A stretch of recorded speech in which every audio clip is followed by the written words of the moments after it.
Hello everyone, it's April here, and a few months ago, okay, more than just a few now, but anyways, I saw this video from HopeScope about buying products her subscribers make, and I had an idea to make a HopeScope doll. So much so that I even ordered a wig that I thought would work. Then a bit after that, she posted an American Girl doll video of her own where she bought all of the dolls, which cemented the idea in my head, but she had also changed her hair, making the wig that I got not as great. But now the pink hair is back, so let's do this thing. And just putting this out there, if HopeScope happens to comment on this video, I will give away a doll for free. You heard that right, so let's see what happens. I think a Josefina mold would be the best match, so I ordered up a TLC Julie and got started on making a custom box topper. If you want to see more detailed instructions on how I make custom box tops, I recommend this video. If you have watched many HopeScope videos, you will know that she does enjoy a good bejeweling moment, so I decided her box should have a bejeweled, hopeful logo. Now, more than once I lucked out in this process. I managed to have the right colors, and for one set of colors, I had exactly the correct number of jewels needed. Once I had finished that, then there was the big question of what outfit should I put her in.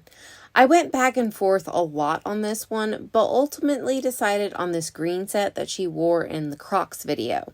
I already had some green satin fabric on hand, and granted, mine wasn't wrinkle wavy like hers, but I did a quick Google search that had me confident that I could make mine wavy too. So I twisted and twisted and twisted and strapped it into place with rubber bands. Then I soaked the fabric in water and popped it into the dryer. Then about 20-ish minutes later, I worried about if you could put rubber bands in the dryer, and Google wasn't exactly comforting, but I decided to just let it go and see what happens. Okay, they didn't melt, so yay!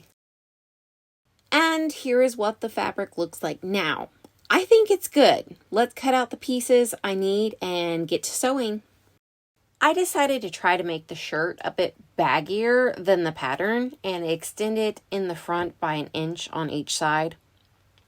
Unfortunately, the first time around, I didn't extend my collar enough and I had to redo it. I could have did the whole seam ripper thing, but I just wasn't feeling it, so I started over. I picked out some buttons that ended up looking pretty hideous, and then I picked out some other ones instead. And in case you were curious, these are the patterns that I used for the pants and the shirt with some modifications. I purchased both of them from Pixie Fair. The doll arrived and she was filthy, but nothing I can't handle. She got her hair removal treatment, a magic eraser spa scrub. Ooh, look at the difference. Here is the pad after the treatment. And someone did cut her neck string, so I will need to replace that later. Then I put her on a stuffing cleanse, and last but not least, I did an acne treatment for all those pesky blemishes. I did opt for using a heating pad this time as my room is a mess, so I didn't want to risk a heat lamp right now because, fire. The first 8-hour round of acne removal did remove a lot of blemishes, but these 2 pink marks, I feel like pink and yellow marks are always the hardest to get off. I reapplied the acne cream, rewrapped them, and let them go for another 8 hours at the highest setting, which on this heating pad is a 9. So here's my Tupperware container of eyes. And while I was pregnant, I nested hardcore and I got rid of most of my eyes. So I'm hoping I have something that will work. Those aren't bad. Not exactly what I would look for. We might have a winner right here.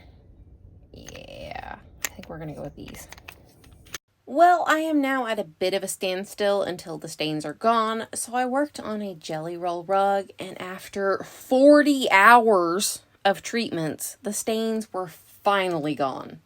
Okay, let's do an eye swap. I was recently asked how I do my eye swaps, so I will go over this with a bit more detail than I have recently. Seeing as I already have her head off, the first step will be to boil water. Once it is boiling, I will carefully pour it into the head mold, which I have upside down in a bowl with a towel in it. I cover the opening of the head hole and wait 5 minutes. If at that point in time the head isn't squishy enough, I will wait longer. Some people don't leave it in longer than like 2 minutes due to the risk of damaging eyes already in the head. I personally have only ever had that happen once now, and it was in an Addy mold. Otherwise, leaving the water in for 8 minutes hasn't been an issue for me, but like I said, it's always a risk.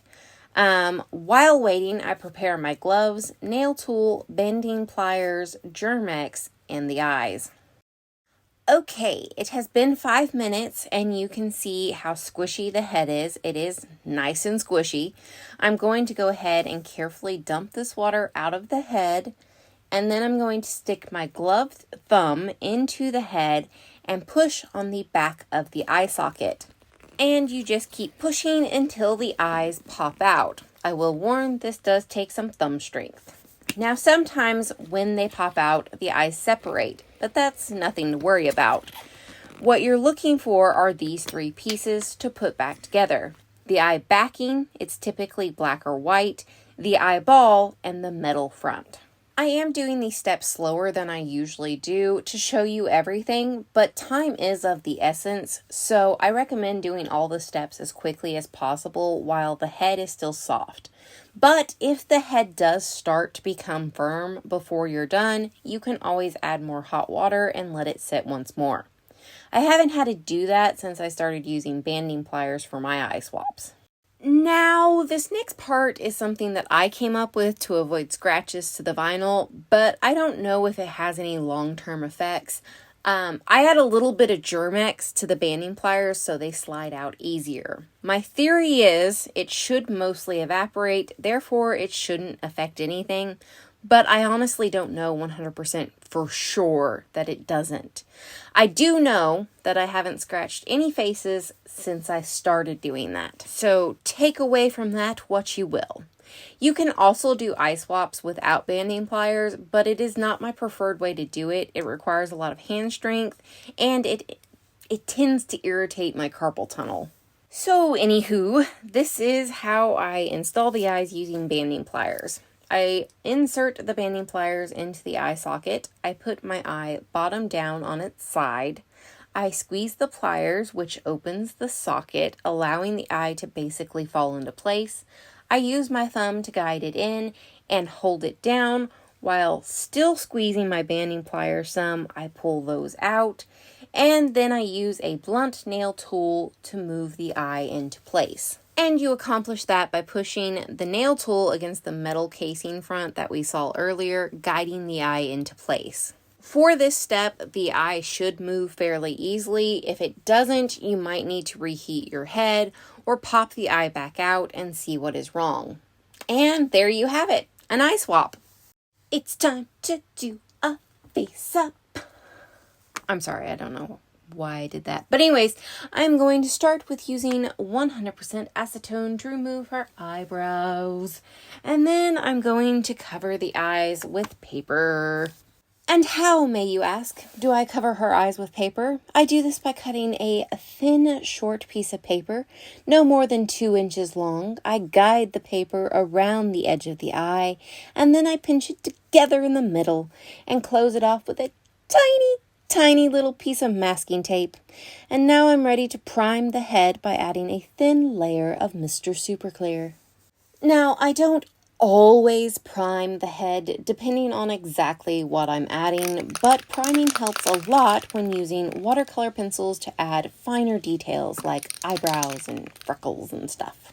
And since we're trying to keep all our brain cells, we will use Mr. Super Clear in a well-ventilated area.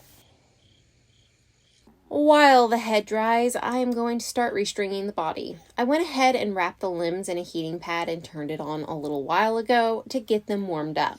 This makes the process of removing the cups and installing the cups a little easier. Okay, a lot easier. For this process, I use elastic, 4 crimp sleeves, some pliers, a lighter, and scissors. I will link the elastic and crimp sleeves in the description below, or if you only plan on doing one doll, I do have restringing kits available in my Etsy shop along with replacement stuffing bags. Once the limbs are feeling squishy and warm, I use a pair of needle nose pliers to grab the edge of the cup.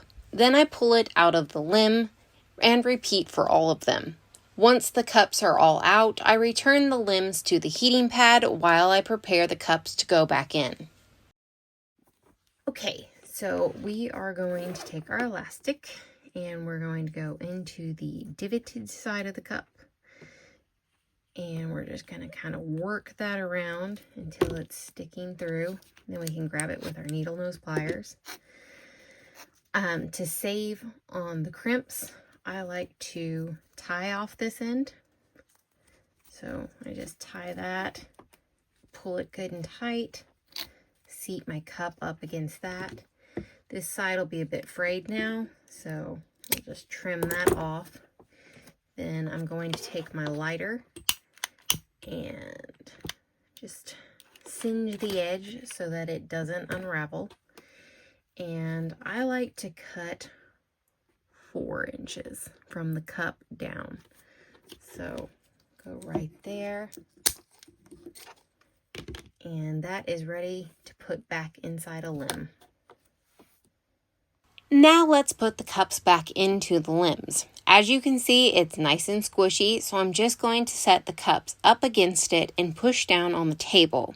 Once it's like this, you can push it in the rest of the way with your finger or some needle nose pliers or really anything that will work. If the limb is still a little stiff, you can always squeeze the cup together and push it in sideways. Now we're going to run the elastic through the hole in the body, bringing the limb into place. Now I will warn, you want to make sure that you have the right limb in the right hole. I have surprisingly only messed that up once, but it can happen. Now we're going to reach inside of the body and grab the elastic. Then you take one of the cups, concave side down, and push the elastic through. Now run the crimp sleeve down the elastic until it's resting on top of the cup. Get your pliers ready. I recommend ones bigger than this, but it's all I could find, so I'm going to use the table for help. For this step, you want to simultaneously pull the elastic and crimp it into place, giving you a nice tight limb. Once that is done, I like to also tie the elastic on top of the crimp sleeve. I cut off the excess elastic and very carefully singe the end. Make sure the cloth body is pulled back as far away as possible for that step, and repeat for all other limbs. I used a brown watercolor pencil for her eyebrows. And I used a pink watercolor pencil to add the blush, although I apply it differently than I do with the eyebrows. Instead, I get it wet and make a little puddle and then dab my thumb in it to put on the blush. I used a white color pencil for contouring. I painted on her lashes using watered down black acrylic paint, and let's see how many times it took me.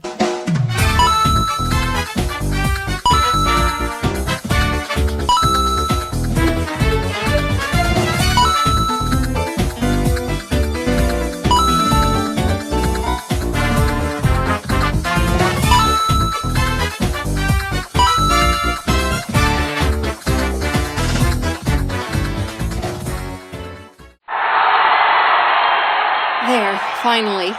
Now, some shimmering watered-down pink acrylic paint for the lips and fingernails. Once it was all nice and dry, another coat of Mr. Super Clear. Her wig is from Doll of a Kind, and this is actually the first wig that I've gotten from them. It is called Orchid. It is a tighter fit and required a bit more hand strength than usual, and I glued it down using E6000. For her neck, I was going to use a zip tie, but the ones I usually use were not long enough, so I ended up running a neck string instead. Talk about a pain in the neck.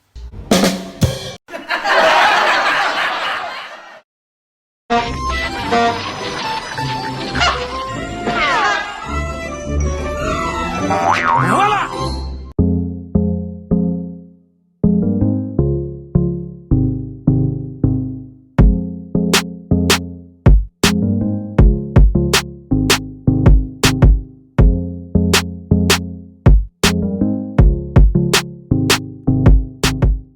So unique and colorful. What do you have to say now? As per usual, she will be available in my Etsy shop. And that is all I have for you today. If you like this video and would like to see more like it, please be sure to subscribe to my channel. And I hope you have an adorable day.